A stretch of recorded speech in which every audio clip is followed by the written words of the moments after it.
You know what's fun? Cartoons. You know what else is fun? Fun to do bad things. That's right. Today, we're going to be talking about cartoons that did bad things. Things so bad that they actually got their episodes banned for it. Naughty. I traveled through the dark underbelly of the cartoon world to bring you 3 banned episodes from 3 different cartoons. And just to make things interesting, I'm not going to come out and tell you exactly why they were banned until the end of each segment. I want to see if you can figure it out for yourselves first. So let's get this party started before YouTube decides to demonetize me. Just kidding. I'm not monetized. First, we're talking about a show most of you are familiar with, Dexter's Laboratory. For those who don't know, Dexter's Lab premiered on Cartoon Network in 1995 and followed a boy genius named Dexter who had his own secret laboratory. Secret to everyone but his annoying sister Dee Dee, who was constantly interfering with his experiments and ruining his lab. I know what you're thinking. Dexter's Lab is a kid-friendly show. There's no way one of its episodes got banned. Well, guess again, bro chacho. I'm about to introduce you to a side of Dexter that would make a grown man blush. The episode in question is called Rude Removal. Now, I know I said I wasn't going to tell you why each episode got banned, and I'm not, but it's the first segment. Didn't want to make it too hard. The episode opens in typical Dexter fashion. Dexter's working on a new invention, and Dee Dee waltzes in to ruin his day. She starts bugging Dexter, asking what he's working on, and he eventually snaps and tells her. This machine has the ability to remove and contain the most annoying personality trait known to man. Rudeness. Behold, the Rude Removal System! After a brief but violent back and forth, the machine is accidentally activated and both Dee Dee and Dexter are trapped inside. The machine does its thing and sure enough, Dexter and Dee Dee emerge, stripped of their rudeness. Hello, Dexter, your Rude Removal System is a smashing success. Quite. However, there's a twist. The machine is less of an extractor and more of a splitter, creating a copy of Dexter and Dee Dee that's the embodiment of their rudeness. What a are we? Beats the out of me! Yeah? You picking up the reason yet? The kid's mother calls them for lunchtime, to which the rude copies eagerly comply. Yeah, here's your apology. Yeah, it's lunchtime! Lunchtime, I'm starving. The 2 copies quickly start running their mouths in front of their mom, to her horror. What do you think, Dexter? I think it tastes like Emotional damage. Hey, where's the candy? Yo, I think you might have a bigger problem than a dirty mouth.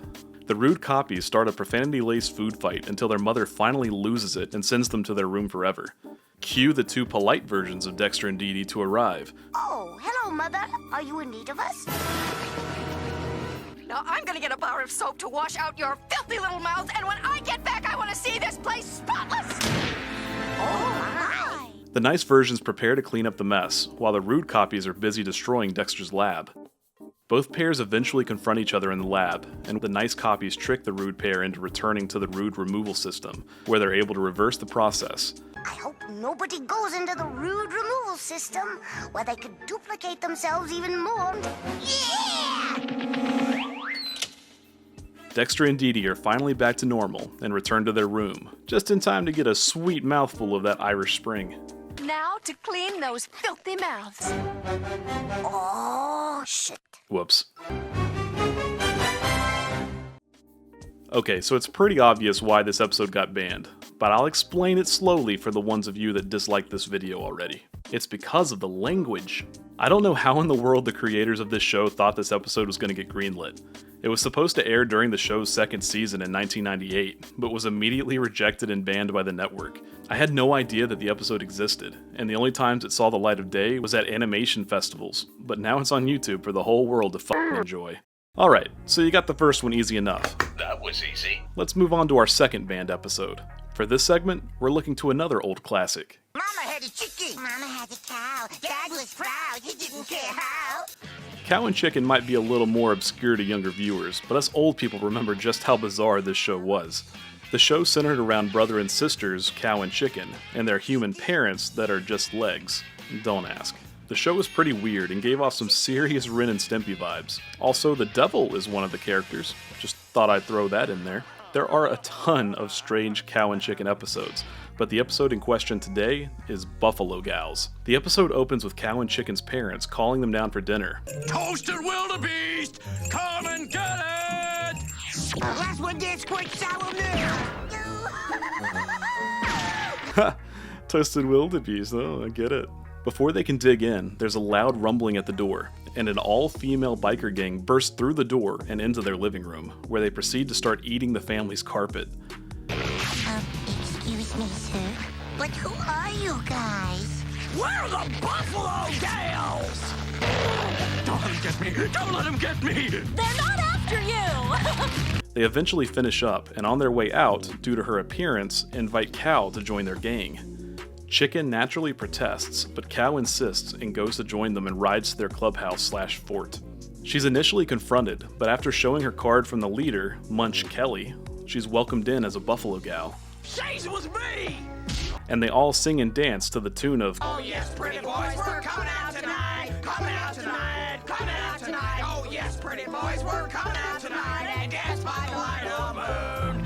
The group starts getting a little too rough and insults Cow's butt, which honestly is not even weird for the show. And Chicken finally steps in to save Cow, but is immediately caught. Chicken! We ain't chicken! The gals force Cow and Chicken to participate in a game of softball, where they go out of their way to hurt Chicken. Eventually, Cow has had enough and turns into Super Cow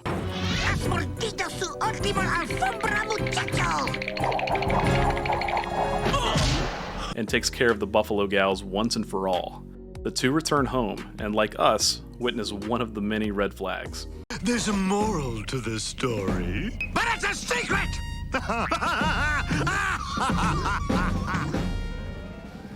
So, did you get it? So yeah, the Buffalo Gals are a big ol' mess of negative lesbian stereotypes. For those who somehow missed it, they come in and munch on the carpet, which means, well, if you know, you know. And then the dad screams, Don't let him get me! Don't let him get me! and Mom knowingly responds, They're not after you! Mom knows what's up. If that wasn't enough, they also made sure to include the Coming Out Tonight song and exclaiming, Chicken! We ain't chicken! aka Dick. The episode was slated to release in February of 1998, but was also banned by Cartoon Network for its multiple sexual innuendos. However, unlike Rude Removal, this episode actually aired once, and 7-year-old me just happened to be watching. Lucky me. How are you doing so far? Did you get both right? Let me know in the comments and be sure to like and subscribe while you're down there. But don't get too cocky, because we've got one more episode to cover, and I saved the hardest for last. The third and final episode we'll be covering today is from none other than the Powerpuff Girls. Again, just for the people that live under a rock, the Powerpuff Girls is a show that follows 3 superpowered girls, Blossom, Bubbles, and Buttercup. They were created by their father, Professor Utonium, while attempting to create the perfect little girls, but they were endowed with powers after an accidental dose of Chemical X. The show typically involves the girls fighting supervillains from the Amoeba Boys to the backup singer for Gorillaz, look it up, and even him, who is pretty much the devil. Why is the devil in so many kids shows? But on to the episode you're all waiting to see. The episode we're covering is See Me, Feel Me, Know Me. And I've got some good news. It's a musical. The episode opens in the city of Townsville, which is under attack. The city of Townsville's going down. Right on my head will be a brand new crown. Townsville's going down! I'm going to turn your smiles right side down! Which isn't unusual, but this time it's being attacked by almost all of the town's villains at once. And to add insult to injury, they're singing while they do it. Townsville's going down. I'm gonna throw this paper on the ground. The girls arrive to save the day, but this is way more than they're used to dealing with, and surprisingly enough, they lose. Left in the rain, battered and beaten, the girls helplessly look to the heavens and wish for a day where there's peace, love, and understanding in the world. And wouldn't you know it, they're met with the answer to their problems: a magical gnome. The gnome informs the girls that he can make their wishes come true and rid the city of evil, but it's not going to be free. In order to save the city, they have to give up their powers. The girls are hesitant at first, but Bubbles reinforces the fact that they have no other choice and tells them to look on the bright side. Once the city is safe, Townsville will no longer need the Powerpuff Girls to save it.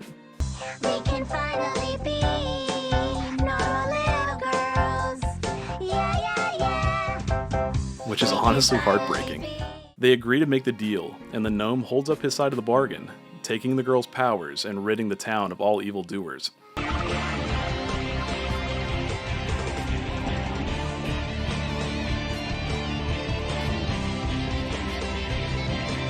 However, there's a catch. The city is saved, but all of its inhabitants now serve the gnome, and the girls are powerless to stop him. But despite this, everyone is safe, so the three enjoy their first day as normal girls. Luckily, the professor steps in to remind them that all is not well. Can't you see the people in the streets? Lined like cattle, waiting for the butcher of freedom! Sacrificing their hopes and their dreams, all their individuality for freedom! Damn, man, that hit hard. Almost as hard as the professor beating his meat. He also exclaims that since the city is enslaved, he broke his part of the deal and the girls should still have their powers. The girls finally realize that this isn't the life they asked for, and go to confront the gnome, ending his hold over the city. With the threat extinguished, they begin singing, asking, Who are you? Why can't we all get along? Who are you? Why can't we all get along? Who are you? Why can't we all get along? "Because you're the devil!" But alas, the day is saved and the Powerpuff Girls, along with the citizens of Townsville, sing off into the sunset. So first and foremost, this episode is really good, and I can't believe I'm just now finding out it existed. The songs are great and the visuals are surprisingly stunning for this show, or any cartoon show for that matter. But on to what you really want to know. What got this episode banned? Did you figure it out? Did you guess it's the overall hopelessness and depressing themes? If so, congratulations, you're wrong. Did you guess that it's the professor wielding cleavers and beating his meat? Also wrong. The reason this episode got banned was because, drumroll please, people thought that the wreckage of the city looked like crosses, and that this guy looked like Jesus. No, I'm not kidding. There were also a few that pointed out the strobe effects in some of the scenes being a seizure risk, but the prior religious similarities are what inevitably got this episode banned. And it's honestly a travesty. I was blown away watching the amount of creativity and detail poured into this episode. Many speculated that this episode was meant to serve as the series finale, and it honestly would have been a perfect way to end it. I definitely recommend you find and watch this episode for yourself. It's a wild ride, and I promise you won't regret it. So, that's all folks. Did you guess any or all of them right? Let me know in the comments, and if you liked the video, don't forget to like and subscribe, and let me know if you want more videos like this before the YouTube algorithm yeets me into the shadow realm. Until next time.